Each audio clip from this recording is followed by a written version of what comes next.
أستغفر الله. براہ راست اعمال شب جمعہ آپ کے لیے پیش کیے جا رہے ہیں پنجتن سوسائٹی آف وکٹوریا سے۔ إن الله غفور رحيم.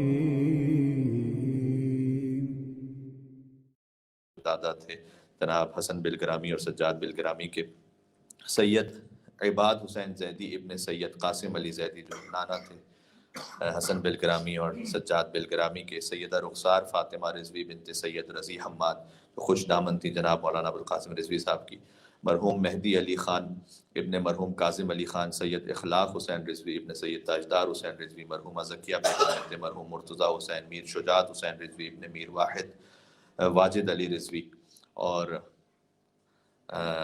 ہمارے جو افتخار شاہ جی ہیں ان کے والد صاحب کی بھی کل برسی تھی، پیر سید انور حسین شاہ ابن پیر جیون شاہ۔ ان تمام مرحومین کو اور دیگر ارواح مومنین مومنات کے لیے رحم اللہ منفر الفاتحہ۔ بسم اللہ الرحمن الرحیم، الحمدللہ رب العالمین الرحمن الرحیم مالک یوم الدین، ایاک نعبد و ایاک نستعین، اهدنا الصراط المستقیم صراط الذین انعمت علیہم غیر المغضوب علیہم ولا الضالین۔ ان اللہ وملائکتہ یصلون علی النبی یا ایھا الذین آمنوا صلوا علیہ وسلموا تسلیما۔ اللہم صل علی محمد وعلی محمد۔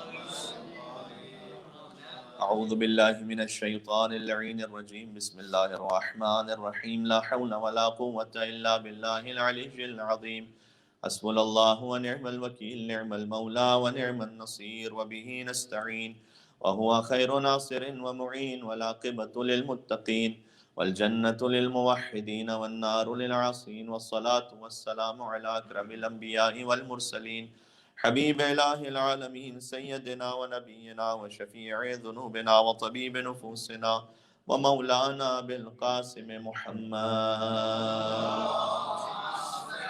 اللہم صل علی وعلى آلہ الطیبین الطاہرین المعصومین المظلومین، سیما بقیت اللہ فی الارضین الذین اذهب اللہ عنہم الرجس وطہرہم تطہیرا۔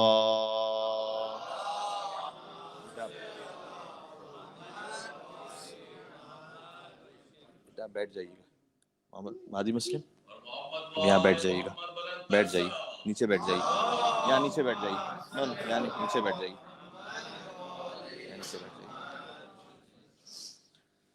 دعا امام زمان عجل اللہ تعالی فرجہ الشریف۔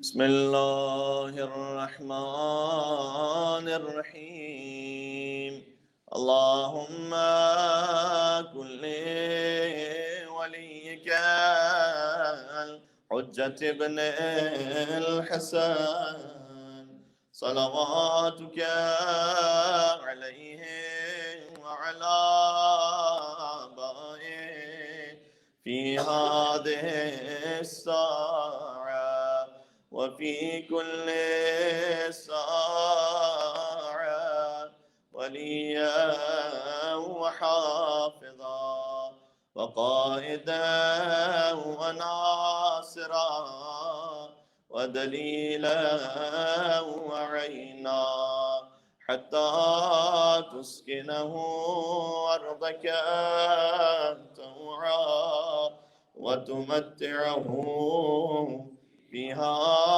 طويلا۔ اللهم صل على محمد وعلى محمد۔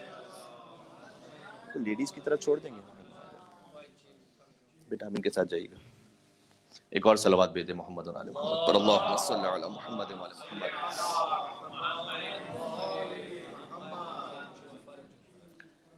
سورہ نحل کی آیت نمبر 125 پیش نظر ہے، بالخصوص مجلس ترہیم ہے ڈاکٹر قلب صادق صاحب علی اللہ مقامہ، چونکہ ان کی مجلس ترہیم میلبرن میں خطاب کم سے کم اپنی ذاتی حد میں نہیں کر پایا تھا، تو لہٰذا بات وہیں سے شروع کرتے ہیں، اور پیغام سب کے لیے کہ اللہ تعالیٰ نے ارشاد فرمایا وَادْعُ إِلَىٰ سَبِيلِ رَبِّكَ بِالْحِکْمَةِ وَالْمَوْعِظَةِ الْحَسَنَةِ، کہ اپنے رب کی سبیل کی طرف دعوت دو حکمت اور موعظہ حسنہ کے ذریعے، وَجَادِلْهُمْ بِالَّتِي هِيَ أَحْسَنُ، اور اگر کسی سے بحث بھی کرنی پڑ جائے تو احسن طریقے سے بحث کرو۔ یقیناً تمہارا رب یہ جانتا ہے کہ کون گمراہ ہے، وَهُوَ أَعْلَمُ بِالْمُهْتَدِينَ، اور وہ ہدایت یافتوں کو بھی جانتا ہے۔ دیکھیں جب بھی کوئی سیاسی تحریک آتی ہے، کوئی مذہب آتا ہے، کوئی ازم دنیا میں وجود میں آتا ہے، تو تین طرح کے لوگ ہوتے ہیں اس پہ ریئیکٹ کرنے کے لیے۔ کچھ وہ ہوتے ہیں جو سمجھنا چاہتے ہیں کہ اس میں ہے کیا، جو جینوئنلی دیکھنا چاہتے ہیں اسے۔ کچھ وہ ہوتے ہیں کہ جو یہ غور کرتے ہیں کہ اس میں جوائن کر لیں تو فائدہ کیا ہے، جوائن نہ کریں تو نقصان کیا ہے۔ اور تیسرا گروہ ان لوگوں کا ہوتا ہے کہ جو کچھ دانشور اپنے علم کی جھوٹی انا اور تسکین کی خاطر بحث کرنے پر آمادہ ہو جاتے ہیں۔ یہ تین طرح کے لوگ ہوتے ہیں کسی بھی گروہ کے مقابلے میں، کسی بھی فکر کے مقابلے میں۔ کچھ وہ ہوتے ہیں کہ جو سمجھنا چاہتے ہیں، کچھ وہ ہوتے ہیں جو فائدہ نقصان دیکھتے ہیں، اور کچھ وہ ہوتے ہیں کہ جو اپنی جھوٹی انا کی تسکین کی خاطر بحث پر آمادہ ہو جاتے ہیں۔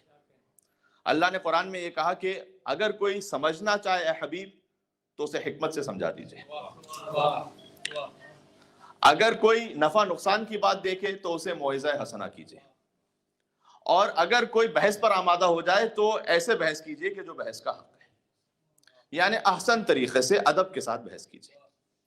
دیکھیں امر معروف نہی عن المنکر میں بڑا اہم ہے کہ عزت نفس مجروح نہ ہو۔ حتیٰ یہ کہ موعظہ حسنہ کا جو لفظ ہے نا، یعنی موعظہ کا لفظ خود بھی اچھا ہے، یعنی نصیحت، لیکن فرمایا کہ فقط موعظہ نہ کرو بلکہ موعظہ حسنہ کرو۔ جب نصیحت بھی کرو تو اچھے انداز سے کرو۔ بہت مرتبہ ایک مفکر ہے، ان کا ایک قول ہے کہ بہت مرتبہ ہم جو سچ کہتے ہیں سننے والے کو سچ سے تکلیف نہیں ہوتی، لیکن جو اس سچ میں ہم اپنی تلخی شامل کر لیتے ہیں اس تلخی سے اسے تکلیف ہوتی ہے، اور ہم یہ چاہتے ہیں کہ ہماری تلخی کو بھی سچ کے نام پر قبول کر لیا جائے۔ تو فقط سچ کہیے، اس میں تلخی نہ شامل کیجیے۔ تو موعظہ ہے وہ موعظہ حسنہ ہو۔ بات واضح ہو رہی ہے؟ اچھا، موعظہ حسنہ ہو، میں بہت ساری مثالیں ہو سکتی ہیں، اس وقت سردست جو مثال ذہن میں آ رہی ہے وہ ہے ایک بہت بزرگ عالم ہمارے گزرے ہیں، آیت اللہ مرزا بزرگ شیرازی، جنہوں نے تمباکو کا فتویٰ دیا تھا، بہت ہی جلیل القدر عالم، one of the greatest in the Shia history. ان کے گھر ایک محفل ہو رہی تھی، اور چونکہ وہ ظاہر ایرانی تھے تو مداح آتے تھے، تو کسی نے کوئی کلام ایسا پڑھا کہ جو محسوس یہ ہوا کہ کچھ غنا سے مشابہ ہے۔ اب ان کے بہت بڑے آیت اللہ تھے، تو ان کے جو طلبہ تھے وہ بھی مجتہد لیول پر تھے۔ اب سب دیکھ رہے ہیں انہیں آیت اللہ کو کہ بھائی اس طرح سے کوئی کلام پڑھ رہے ہیں تو کیا، سب سے پہلے تو وہ کہیں تو پھر ہم کچھ کہیں اس پہ، لیکن وہ خاموش رہے۔ اچھا، وہ مداح پڑھ کر چلے گئے، وہ کلام پڑھ کر چلے گئے، وہ تو ان کے جو شاگرد تھے وہ آئے ان آیت اللہ کے پاس، آیت اللہ مرزا شیرازی کے پاس، اور کہا کہ آپ نے یہ کلام جو پڑھا جا رہا تھا یہ تھوڑا سا غنا سے مشابہ نہیں تھا؟ کہا لگ تو تھوڑا بہت مجھے بھی رہا تھا۔ کہ پھر آپ نے روکا نہیں؟ کہ میں اسی ورط حیرت میں رہا دو پہلوؤں کے درمیان، کہ اسے سب کے سامنے روک کر اسے اس بارے میں نہیں عن المنکر کروں لیکن اس کی عزت نفس پامال کروں، یا اس محفل کو گزر جانے دوں اور کبھی الگ سے تنہا اسے بلاؤں اور پھر جا کر اسے نصیحت کروں تاکہ اس کی عزت نفس محفوظ رہے۔ یعنی اس مومن کی عزت نفس کا اتنا احترام رکھا ہے اسلام نے کہ اگر کوئی شاید تم ہوتے ہوئے دیکھ بھی، سوائے اس کے کہ کوئی بہت فساد فلرز کی بات ہو جائے وہ بات الگ ہے، لیکن ایک مومن کی عزت نفس کا اتنا احترام ہے کہ اگر اسے کہنا بھی ہے تو اس طرح سے کہو کہ مجروح نہ ہونے پائے، ورنہ ہو سکتا ہے کہ امر معروف نہی عن المنکر کرتے ہوئے انسان خود ایک گناہ میں مبتلا ہو جائے کہ اس کی عزت نفس کو خراب کر دے۔ تو کہا جب موعظہ کرو تو ادعو الی سبیل ربک بالحکمت والموعظۃ الحسنہ، حکمت سے بلاؤ اور موعظہ حسنہ سے بلاؤ، وجادلہم باللتی ہی احسن، بحث بھی کرنی پڑ جائے تو اچھی طرح سے بحث کرو۔ وہ اسلام کے جو تبلیغ کے معاملے میں بھی اتنا محتاط ہو، وہ سوچے گا انسانی جان کے معاملے میں کتنا محتاط ہوگا، انسانی عزت کے معاملے میں جو اتنا حساس ہو، وہ اتنا اسلام میں احترام رکھا گیا ہے کہ ایک بچہ کے جو ابھی دنیا میں نہیں آیا شکم مادر میں کا اسے بھی ابورٹ نہیں کر سکتے اس کی عزت نفس ہے۔ اس کے لیے دیات بیان کی گئی ہیں دیات کے چیپٹر میں کہ اگر اسے عمدن ابورٹ کر دیا جائے تو کیا دیت ہے۔ بچہ ابھی دنیا میں آیا نہیں ہے لیکن اس کی جو عزت، اس کا جو احترام ہے وہ اسلام اس کا قائل ہے۔ اچھا، ایک شخص دنیا سے چلا گیا تو پھر کیا کیجئے؟ ایک تھیوری ہے، آج سے 200 سال پہلے جیرمی کاربن نام کا ایک برٹش فلاسفر تھا, اس نے ایک تھیوری دی تھی یوٹیلیٹیرینزم کی, جسے ہم کہتے ہیں افادیت پسندی. یعنی وہ ہر وہ چیز اختیار کر لو کہ جو کام کی ہے, تمہارے فائدے کی ہے, جو فائدے کی نہ اسے چھوڑ دو. تو یہ کسی نہ کسی حد میں ہم زندگی میں اس کو اختیار بھی کرتے ہیں. بھائی بال پوائنٹ ہے, اس کا اس وقت تک یوز کر رہے تھے, فائدہ ختم ہو گیا, ختم ہو اٹھا کے پھینک دیا. جو لائٹر ہے اس میں جب تک کہ وہ گیس ہے, اس کو جلانے کی طاقت ہے, ہم نے استعمال کیا, ختم ہو گیا, اٹھا کے پھینک دیا. تو کیا انسان کا بھی یہی معاملہ ہے کہ انسان ہے, اب وہ مر گیا, فائدہ ختم ہو گیا اس کا, کیا کرو, اٹھا کے پھینک دو اسے؟ نہ. کیا اس کا احترام ہے, اس کو غسل و کفن دو, اس کی تشییع جنازہ کرو, اس کی تشییع جنازہ میں ثواب بیان کیا گیا ہے, اسے دفن کرو احترام کے ساتھ, اس کے لیے فاتحہ کرو, اس کے لیے ایصال ثواب کی مجلس کرو جیسے کہ آج منعقد ہو رہی ہے. یہ نہیں کہ وہ انسان جو دنیا سے چلا گیا ہے اب تمہارے لیے اگر وہ بظاہر بے فائدہ ہو گیا ہے تو اس کی کوئی حیثیت باقی نہیں بچی, اب بھی اس کی عزت باقی ہے. حتیٰ جو دنیا سے گزر چکا ہے اس کی بھی غیبت کرنا حرام ہے. اب بات واضح ہو رہی ہے, میں کچھ عرض کرنا چاہ رہا ہوں. جو دنیا سے گزر چکا ہے, زندہ تو چھوڑ دیجئے, جو دنیا سے گزر چکا ہے. اس لیے کہ علماء کرام نے بیان فرمایا کہ اگر جو دنیا سے جا چکا ہے اس کی دو ہی حالتیں ہوں گی, یا وہ اس وقت جنت میں ہوگا یا خدا نخواستہ اگر جہنم میں. اگر جنت میں ہے تو اس کی غیبت کیوں کر رہے ہو جسے اللہ نے جنت میں بھیج دیا ہے, اور اگر خدا نخواستہ جہنم میں ہے تو مغفرت کی دعا کرو, اس لیے کہ ابھی تمہاری غیبت کرنے سے کیا فائدہ, اس لیے کہ وہ جو زندگی گزار چکا تھا وہ اپنے عذاب کو بھگت رہا ہے. تو ہم اپنے نامہ اعمال کو کیوں خراب کریں. تو جو گزر چکا ہے اس کا بھی احترام ہے, یعنی جو ابھی دنیا میں نہیں آیا بچہ اس کا بھی احترام, اور جو گزر چکا ہے دنیا سے اس کا بھی احترام. یہ عزت نفس, انسان کی عزت نفس, سیلف ریسپیکٹ, اتنی زیادہ اس کی اہمیت بیان کی گئی. اسی خاطر ہے کہ لا یجوز اظہار ذنب امام الاخرین, آیت اللہ سیستانی کی ویب سائٹ پر ان کا فتویٰ موجود ہے کہ اپنے گناہ کا کسی اور کے سامنے اقرار کرنا بھی جائز نہیں. حدیث میں آیا ہے کہ وہ گناہ کے جو تم نے اپنے اور رب کے درمیان کیا اسے رب کے اور اپنے درمیان ہی رہنے دو, اللہ معاف کر دے گا. اس بات کی اجازت نہیں, سوائے اس کے کہ کسی کے پاس کاؤنسلنگ کے لیے جا رہے ہیں, کسی عالم دین سے کوئی مسئلہ پوچھنے کے لیے جا رہے ہیں, کسی بزرگ سے نصیحت لینے کے جا رہے ہیں اور کچھ باتیں واضح کرنی پڑ رہی, وہ بات الگ ہے. ویسے اجازت نہیں ہے کہ اپنے گناہ کو کسی اور کے سامنے بیان کرو, تمہاری عزت نفس ہے, اس کا خیال کرو. جائز نہیں ہے اس عزت نفس کو پامال کرنا. بعض لوگ ہوتے ہیں کہ جو تھوڑا سا اوور سمارٹ بننے کی کوشش کرتے ہیں, کہتے ہیں بھائی سیدھی سیدھی باتیں دیکھو تو میں تو روزہ نہیں رکھتا. کچھ لوگ ہوتے ہیں ہمارے ہیں جو کہتے ہیں کہ بھائی دیکھو مجھ سے کام, یہ کوئی اچھی بات نہیں ہے کہ جو کام غلط ہو رہا ہے اس کا اظہار بھی کیا جائے. اگر سے کہ جان ایلیا ان کی بہت ساری چیزوں سے تو میں اتفاق نہیں کرتا, لیکن انہوں نے ایک مقام پر کہا تھا کہ یہ جو فعل حرام قربت کی جو سزا ہے, کا سزا در حقیقت اس حرام فعل کی نہیں ہے, وہ 4 عادل مرد گواہوں کے سامنے ایسے مکروہ کام کرنے کی ہے کہ تمہیں اتنی بھی حیا نہیں آئی, کیونکہ 4 گواہ ہوں جب جا کے وہ سزا منعقد ہوگی, اسلامی سزا. اب جن تک پہنچ گئی بات پہنچ گئی, میں اس کی تفصیل میں نہیں جانا چاہتا. تو اگر گناہ خدا, پہلے تو گناہ ہونا نہیں چاہیے پہلی منزل میں, لیکن اگر گناہ ہو بھی چکا ہے تو اس کا اظہار جائز نہیں. یہ ہے سیلف ریسپیکٹ. بات واضح ہو رہی؟ اچھا مجھے اطمینان سے بتلائیے گا, جنہوں نے اس عزت نفس کو مانا وہ رسول اللہ کے دنیا سے چلے جانے کے بعد بھی حضور کے احترام کے قائل ہوئے. اگر بات میری پہنچ سکے میں کیا کہنا چاہ رہا ہوں. احترام رسالت میں ایک مل کے صلوات بھیجتے ہیں محمد اور آل محمد صلی اللہ علیہ محمد وعلی محمد.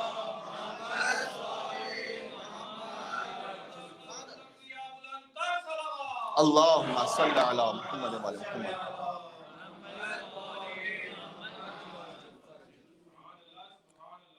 جنہوں نے فقط یہ نہیں سمجھا کہ حضور دنیا سے گزر گئے تو یہ لفظ استعمال کیا گیا, حتیٰ یہ کہ بعض مسلمان فرقوں میں ڈاکیے کا لفظ, کہ وہ تو آئے تھے آ کے یہ واز جسٹ اے میسنجر, پیغام دے کے چلے گئے, ختم.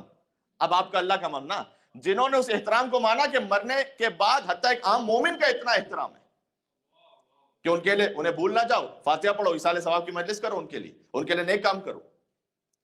یہ خدا کی رحمت کا اظہار ہے, ورنہ وہ چاہتا تو کہہ سکتا تھا کہ جیسے ہی کوئی مر جائے اس کا نامہ اعمال بند ہو جائے گا, کہہ سکتا تھا یا نہیں, لیکن خدا کی رحمت کا اظہار ہے, اس نے یہ نہیں کیا کام. اس نے کہا اگر کچھ ورثہ, کچھ نیک مومنین آ کر کچھ ایسے نیک کام کریں کہ جو ان کے نام پر ثواب کے لیے ہو, اسے ثواب پہنچتا رہے گا. بات واضح ہو رہی؟ حتیٰ کہ مرنے کے وقت اسے تلقین بھی پڑھاؤ. یہ اس کا احترام نہیں ہے تو کیا ہے؟ کیا آپ اسے پھر سے دہرا رہے ہیں, ریپیٹ کر رہے ہیں ایک بات کو, یعنی اس کی کوئی قدر و منزلت سمجھتے ہیں جبھی تو اسے بتلا رہے ہیں نا.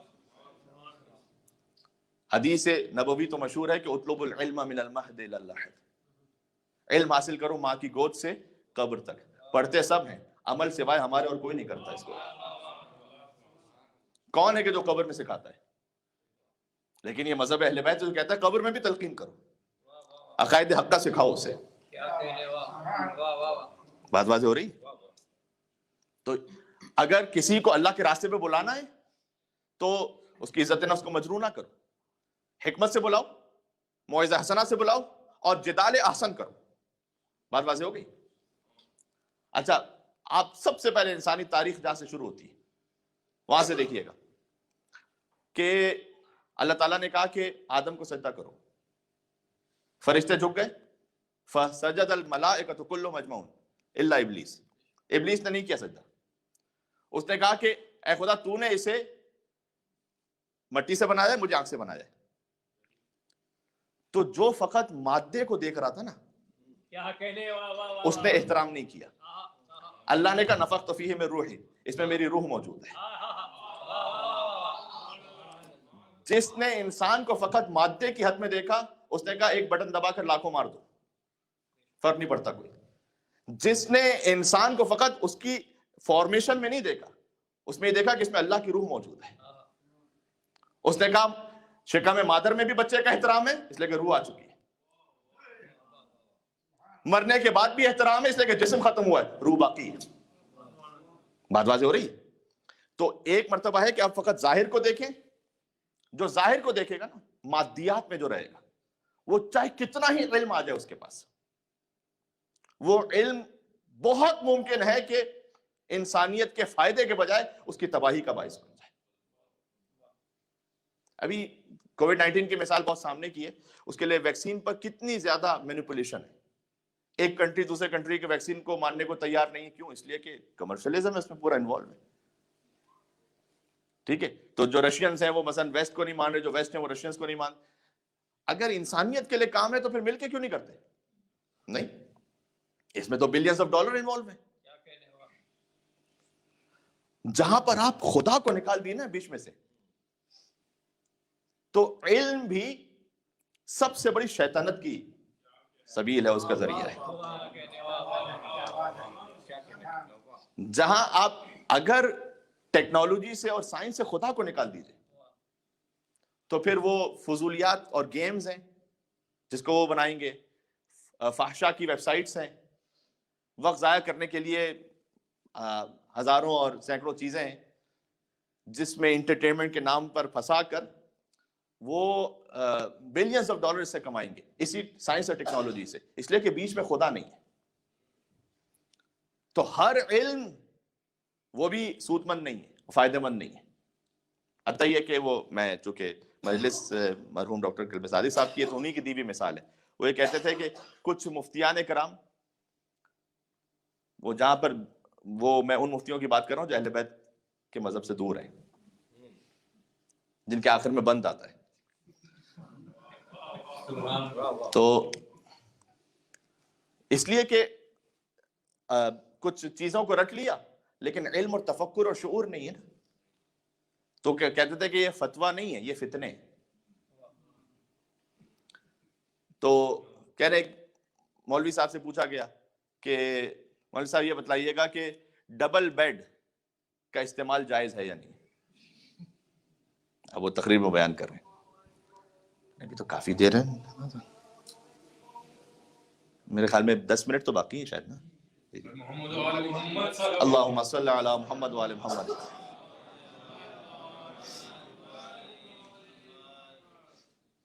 تو اس کا استعمال جائز ہے یعنی, ڈبل بیڈ تو ڈبل روٹی بھی جانتے ہیں, ڈبل بیڈ بھی جانتے ہیں نا بھائی, تو استعمال جائز ہے یعنی.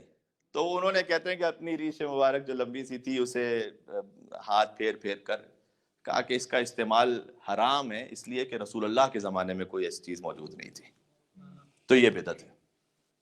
تو پھر ان کا اس پہ تبصرہ تھا کہ وہ مولوی کے جو میاں اور بیوی کو ایک ساتھ نہ ہونے دے، وہ شیعہ و سنی کو ایک ساتھ کہاں ہونے دے گا؟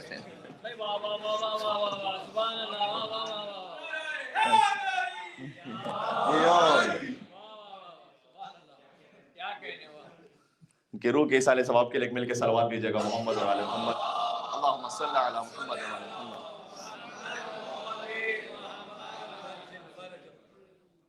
اس لیے فقط کچھ کتابوں کو رٹ لینے کا نام علم نہیں ہے۔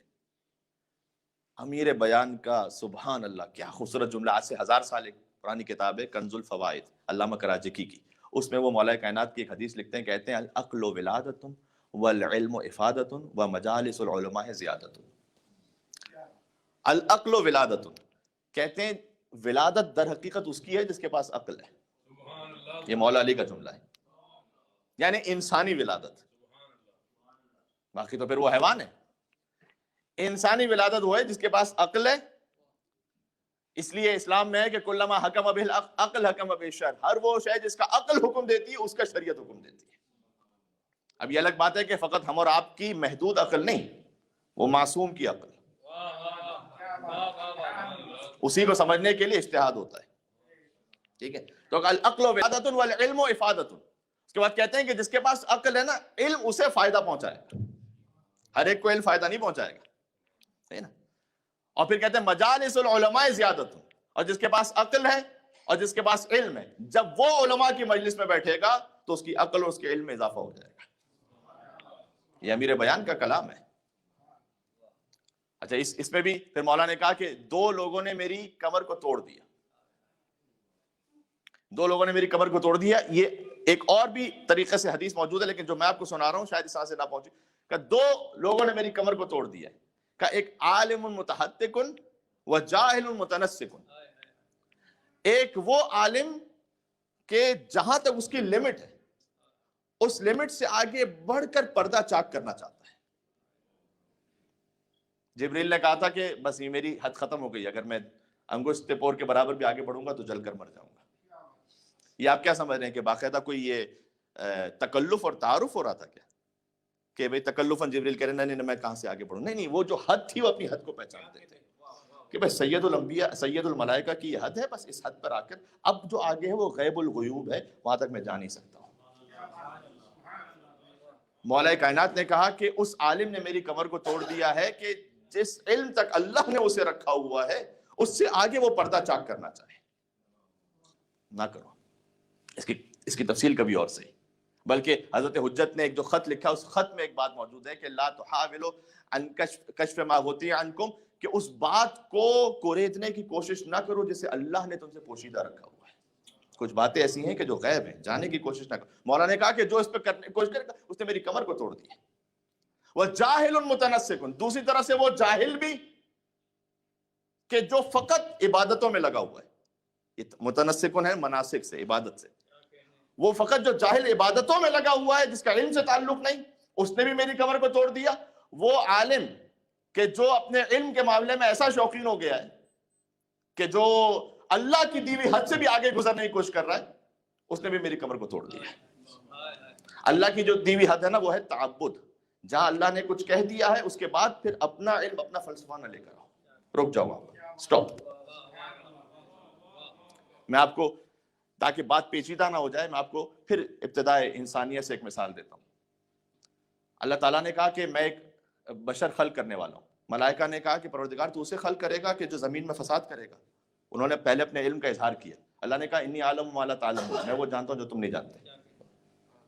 اس کے بعد کا سجدے میں جھک جاؤ، اپنے علم کو روک دیا انہوں نے کہ ہمارے علم کے مطابق تو یہ تھا، لیکن اللہ جب یہ کہہ رہا ہے تو رک جاؤ، ٹھیک ہے۔ وہاں ابلیس آ گیا، اس نے کہا کہ پروردگار تو نے اسے مٹی سے خلق کیا، مجھے آنکھ سے خلق کیا، میں سجدہ نہیں کروں گا۔ وہ اس جگہ پر پہنچ گیا کہ جہاں اللہ نے کہا تھا اس پردے کو چاک نہ کرو، رکو، جو حد اللہ نے بیان کی ہوئی اس حد میں رہو۔ اسی کو کہتے ہیں علم کے ساتھ تعبد ہونا، بندگی ہونا۔ اگر علم کے ساتھ بندگی نہیں ہے تو انسان پھر ایک موقع ایسا آ جاتا ہے کہ پھر وہ خدا کو چیلنج کرتا ہے، جیسے ابلیس نے کیا۔ اللہ نے کہا فخرج منہا، گیٹ آؤٹ۔ اچھا ابلیس کیا کوئی کم عالم تھا؟ بڑا عالم تھا، لیکن جو